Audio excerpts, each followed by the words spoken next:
हर किसी को कभी ना कभी ये परेशानियां सताता ही है कि मन में उठ रहे सवालों को कैसे शांत करें, बेचैनी को कैसे शांत करें।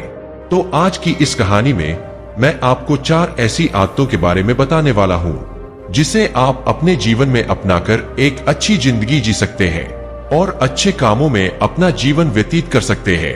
अगर आप इस कहानी को शुरू से लेकर अंत तक सुनते हैं तो यहाँ पर बताई गई यह 4 आदतें आपकी पूरी जिंदगी को बदल सकते हैं। यह 4 आदतें आपकी जीवन को एक खुशहाल जिंदगी में बदल देंगे और फिर आपका मन कभी भी बेचैन नहीं होगा और ना ही उदास रहेगी और ना ही बेफिजूल के कामों में व्यस्त रहेगा। तो चलिए देर ना करके कहानी में ध्यान देते हैं और जानते हैं उन 4 आदतों के बारे में। एक बार किसी राज्य का राजकुमार महात्मा बुद्ध के पास आता है और वह महात्मा बुद्ध से कहता है, ए महात्मा, आप हमेशा कहते रहते हैं कि ध्यान करो, लेकिन मेरे लिए ध्यान करना तो दूर की बात है। मैं कुछ समय के लिए अपनी आंखें बंद करके शांति से बैठ भी नहीं पाता हूँ। मेरा मन इतना बेचैन है कि यह हर समय कुछ ना कुछ सोचता रहता है। मैं जब भी ध्यान करने बैठता हूँ तो मेरे अंदर विचारों का तूफान आने लगता है। लोगों के बारे में सोचकर, अपने जीवन की बीती घटनाओं के बारे में और अपने भविष्य के बारे में और ऐसी ही ना जाने कितने सारे अजीबोगरीब विचार लगातार मेरे मन में आते रहते हैं। मैं इन्हें रोकने की बहुत कोशिश करता हूँ, लेकिन जब मैं इन्हें रोकने में असफल हो जाता हूँ तो मैं ध्यान को तोड़कर बैठ जाता हूँ। इतनी बातें कहने के बाद वह महात्मा बुद्ध की ओर देखता है और कहता है, ए महात्मा, आप मेरी इस समस्या का कोई समाधान बताएं। तब बुद्ध ने कहा, मैं क्या समाधान बता सकता हूँ? तुम जरा सोचो, तुम्हारा ही मन है, लेकिन यह तुम्हें कुछ देर तक आंख बंद करके बैठने भी नहीं देता है। कितना आजाद कर रखा है तुमने इसे। तब राजकुमार ने कहा, महात्मा, मैंने बहुत सोचा, लेकिन मुझे अपनी इस समस्या का कोई समाधान समझ नहीं आया, इसलिए मैं आपकी शरण में आया हूँ। अब आप ही कोई रास्ता दिखाए। बुद्ध ने कुछ देर तक राजकुमार के चेहरे की तरफ बड़े ध्यान से देखा और फिर कहा, ठीक है, तुम ये 4 आदतें छोड़ दो और फिर तुम्हारा मन हर काम में लगने लगेगा। राजकुमार पूरे ध्यान लगाकर बुद्ध की बातें सुनने लगा।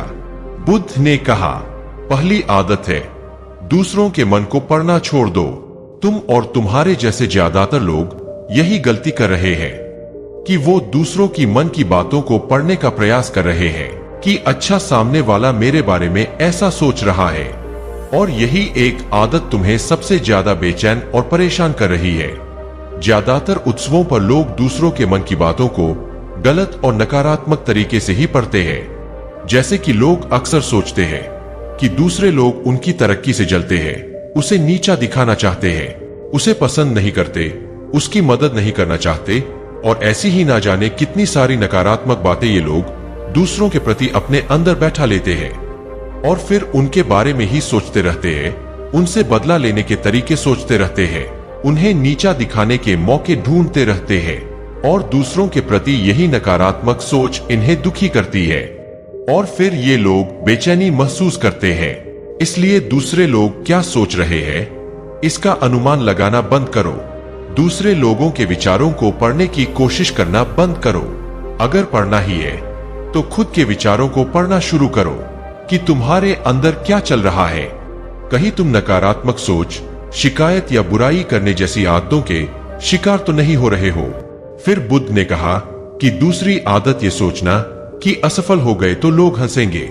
हंसने दो, लोगों को असफलता पर हंसना तो लोगों का धर्म है, क्योंकि अगर तुम सफल हो जाते तो यही तो वो लोग हैं जो तुम्हारी तारीफ करते, तुम्हें सम्मान देते, तुम पर गर्व करते। अगर तुम अपनी सफल होने पर दूसरों से तारीफ की उम्मीद करते हो तो अपनी असफलता पर उनके हंसने से तुम्हें दुखी नहीं होना चाहिए। और समस्या ही यही है कि हम इंसान असफलता को बुरा मानते हैं, जबकि असफल होना सफल होने से भी ज्यादा जरूरी है, क्योंकि बिना असफल हुए एक सफल इंसान के अंदर घमंड और दूसरों को खुद से छोटा समझने की भावना पैदा करती है, जबकि असफलता हमें विनम्र रहना, धैर्य रखना और लगातार प्रयास करना सिखाती है। इसलिए असफलता को बुरा मत समझो, और अगर तुम्हारे काम में असफल होने की संभावना नहीं है तो इसका अर्थ है कि तुमने अपना लक्ष्य अपनी क्षमताओं से छोटा बनाया है। और अगर लोग तुम पर हंस नहीं रहे, तुम्हें ताने नहीं मार रहे हैं, तुम्हारी बुराई नहीं कर रहे हैं, तो तुम अंदर से मरे हुए हो। तुम अपने मानसिक सीमाओं से बाहर जाकर कुछ नया करने का प्रयास नहीं कर रहे हो, क्योंकि असफल भी वही होता है जो कुछ नया करने का प्रयास करता है। और एक बात हमेशा याद रखना, अगर तुम्हारे अंदर असफल होने का साहस नहीं है तो तुम कभी भी बड़ा लक्ष्य हासिल नहीं कर सकते जो तुम करना चाहते हो। इसलिए असफल होने और लोगों के हंसने से डरना बंद कर दो। बुद्ध ने आगे कहा, तीसरी आदत है समय को काटना छोड़ दो। लोगों को लगता है कि वो समय को काट रहे हैं, लेकिन असल में समय हर बार उन्हें काट रहा है।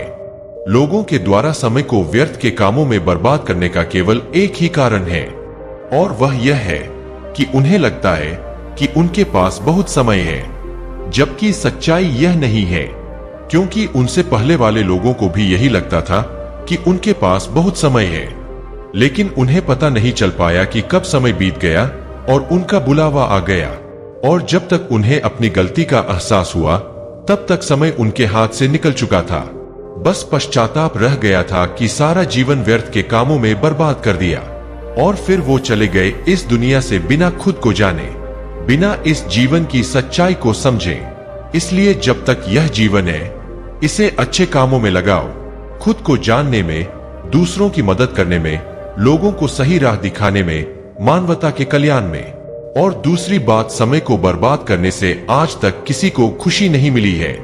हालांकि समय काटने से तुम्हें क्षणिक खुशी तो महसूस हो सकती है, लेकिन जब तुम्हें होश आता है और तुम देखते हो कि कितना सारा समय बर्बाद किया जा चुका है, तब तुम्हें खुद पर क्रोध आता है और तुम पश्चाताप के भाव से भर जाते हो। और फिर यही पश्चाताप का भाव तुम्हारे अंदर तनाव पैदा करता है और तुम बेचैन हो जाते हो और लगातार अपनी उस गलती के बारे में सोचते रहते हो। फिर तुम्हारा किसी भी काम में मन नहीं लगता और तुम उदास रहने लगते हो, और यह चक्र लगातार चलता रहता है, जिसकी शुरुआत हुई थी समय को काटने से। इसलिए समय को काटना बंद करो और वो करना शुरू करो जो जरूरी है। बुद्ध ने आगे कहा, चौथी आदत, यह सोचना छोड़ दो कि मुझसे बड़े बड़े लोग नहीं कर पाए तो मैं कैसे कर पाऊंगा। असल में दूसरों से खुद की किसी भी चीज में तुलना करना ही व्यर्थ है। सबकी परिस्थितियां अलग है, सबकी सोच अलग है।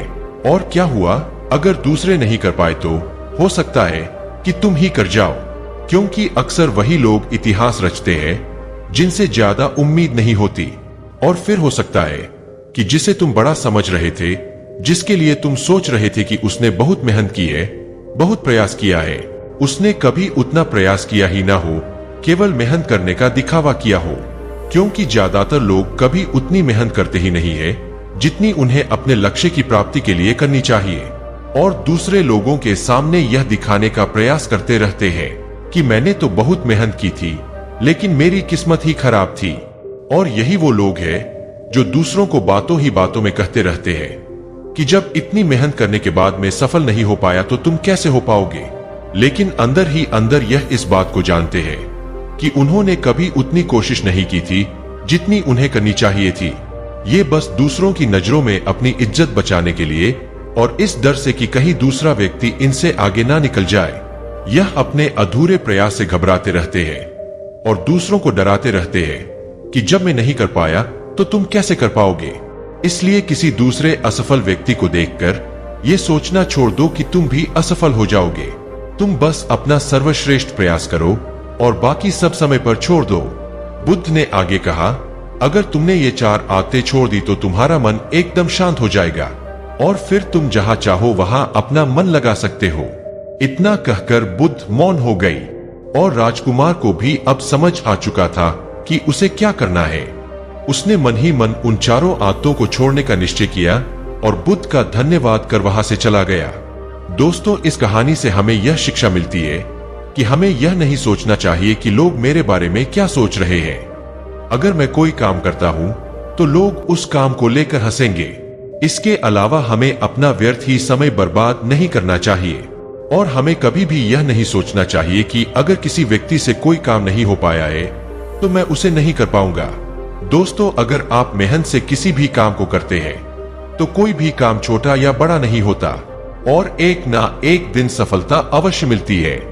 अगर इस कहानी से आप कुछ सीखे हैं तो प्लीज कमेंट जरूर कीजिए और अच्छा लगे तो एक लाइक करके चैनल को सब्सक्राइब जरूर करके रखें ताकि ऐसे ज्ञानवर्धक कहानी आप हमेशा सुन सके। धन्यवाद।